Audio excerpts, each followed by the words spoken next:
everyone, and this is Mrs. McGuire, once again from Utley Middle School. Today we're going to be talking about the Elizabethan age. This is a really valuable time in theater history because we get a lot of major contributions to the world of theater, starting with the one and only William Shakespeare. So I hope that you're ready for this time period. This is one of my favorites. A lot of really awesome stuff. It is jam-packed, filled with action and adventure and tragedies and all of the things. So I hope that you're excited. Let's get started.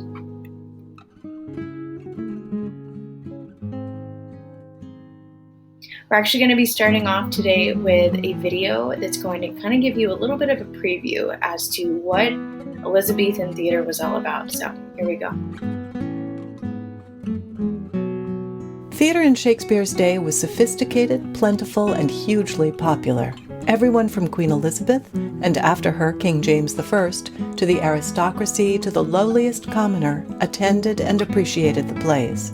Theater for Londoners of the Renaissance was the equivalent of our plays, movies, television, and YouTube all rolled into one. Shakespeare was not the only famous playwright of the time.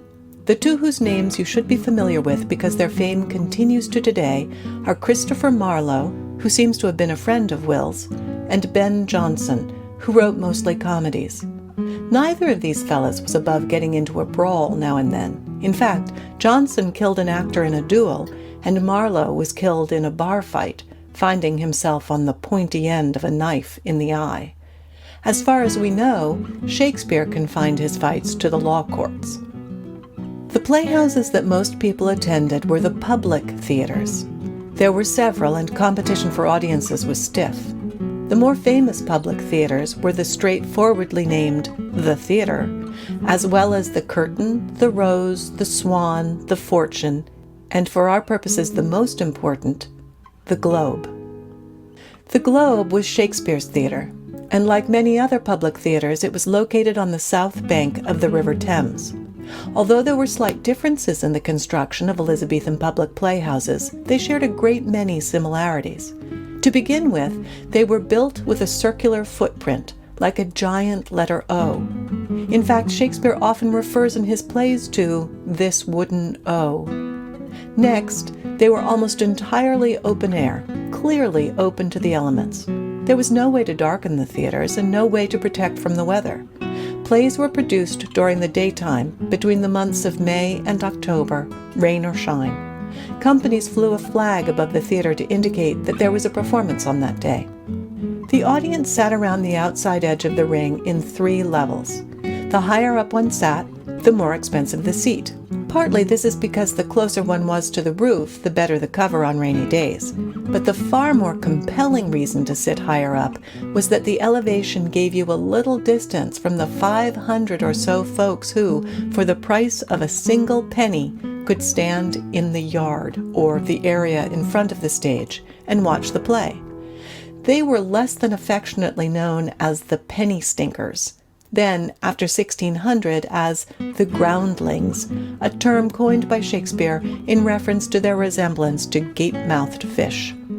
The atmosphere in the pit was more like a modern baseball game than what we consider to be polite audience behavior today. Orange girls made their way through the crowd selling snacks: oranges, hazelnuts, wine, beer, sometimes themselves. Audience members talked freely to each other and to the actors. Legend has it they sometimes threw things at characters they didn't like. The stage itself was raised and partially covered by a kind of canopy known as the heavens. The canopy was supported by wooden pillars painted to look like marble, topped with actual gold leaf. The underside of the heavens was also brightly painted with the sun, the moon, and the signs of the zodiac. Gold leaf decorated the edges of the ceiling coffers. Traps were cut into the floor of the stage to allow for sudden appearances or disappearances, for example, ghosts or fairies. The stage extended into the pit so that the audience could surround it on 3 sides. The back wall of the theater was also brightly painted. The 2 smaller doors on the left and right allowed for entrances and exits, while the center doors could open wide to reveal a surprise. Above the doors was a balcony, perfect for the balcony scene in Romeo and Juliet. Musicians were also positioned here to provide music throughout a play. It became popular among young noblemen to sit here, so they could not only see the play, but be seen themselves.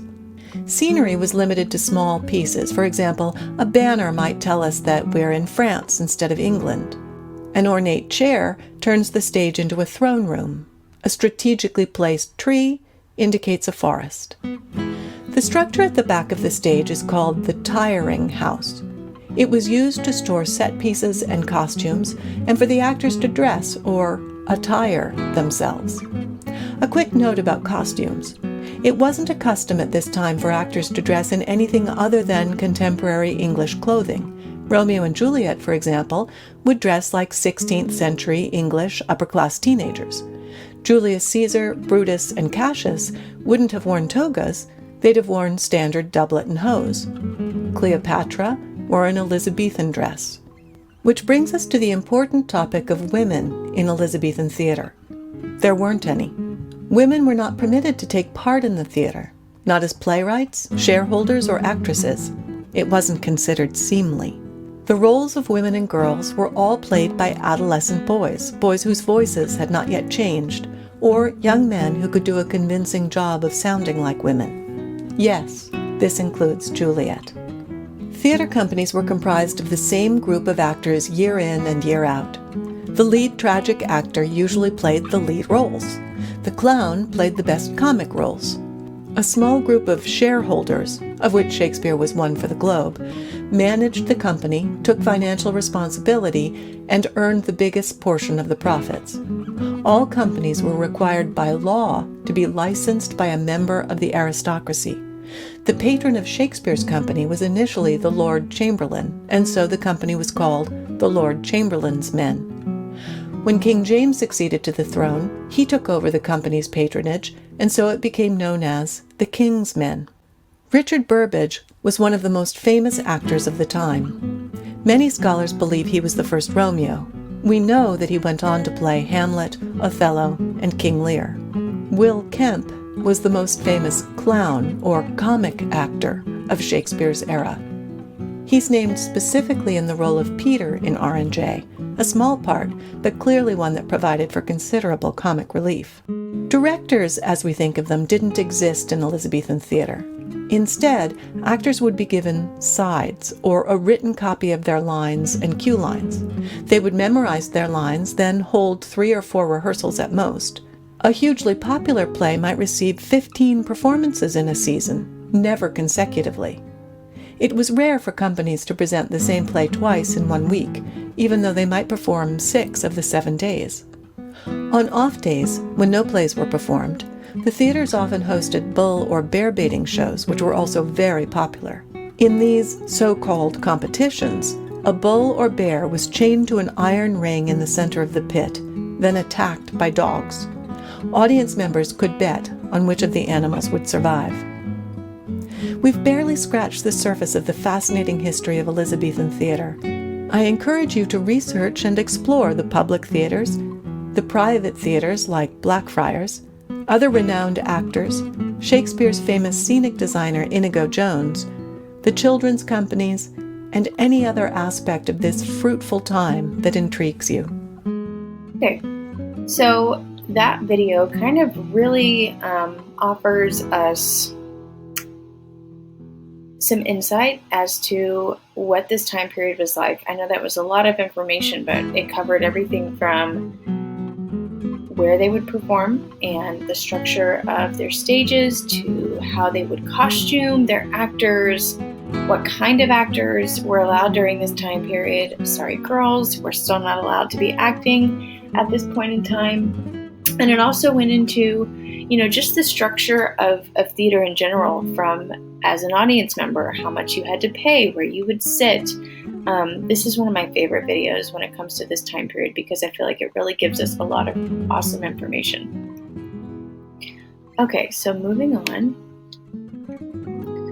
We're just going to kind of backtrack and I'm going to give you some insight into this time period. So starting with the fact of that we are in England. So this is the Elizabethan age. It was also another Renaissance period. So if you remember from the Italian Renaissance, a Renaissance is a rebirth. So we are here with yet another rebirth of the arts. The Elizabethan age was named after Queen Elizabeth I, who was in power during this time period. And that is her on the right in her beautiful gown and headpiece.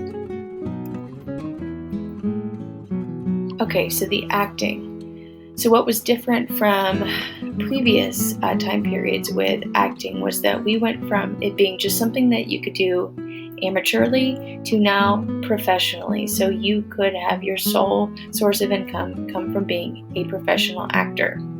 Like I just stated, actors were males. There were no women allowed to be acting during this time period.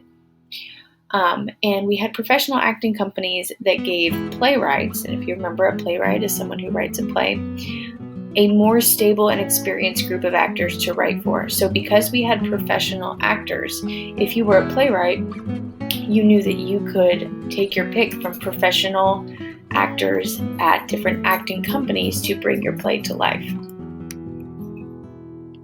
So the buildings where they performed at were permanent. So remember back to medieval, we had pageant wagons, and in Greek times we had our amphitheaters. Well, now we are building permanent theaters that people of any class, you did not just have to be rich or important, anybody could attend theater at this time period. But because of the church's earlier policy, remember when we went through the Dark Ages and then slowly started to see the rebuilding of theater during the medieval time period, they still viewed theater as non-religious and evil. So in London, they were not allowed to build theaters within the city limits. The most famous theater during this time period was the Globe Theater, and that was Shakespeare's theater. We're going to talk more about that here in a bit. So plays during this time usually were a series of brief scenes, and they would frequently change their location, but they didn't really use a whole lot of scenery. So you would have pretty much a bare stage, and then you might have like a tree to symbolize that you were in a forest, or a throne if there was a king or queen in the particular play. They did not have a whole lot of backdrops and elaborate sets. The focus was more on the acting and on the costuming.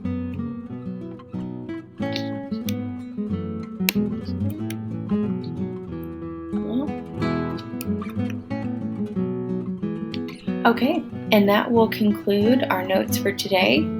I will see you in a bit.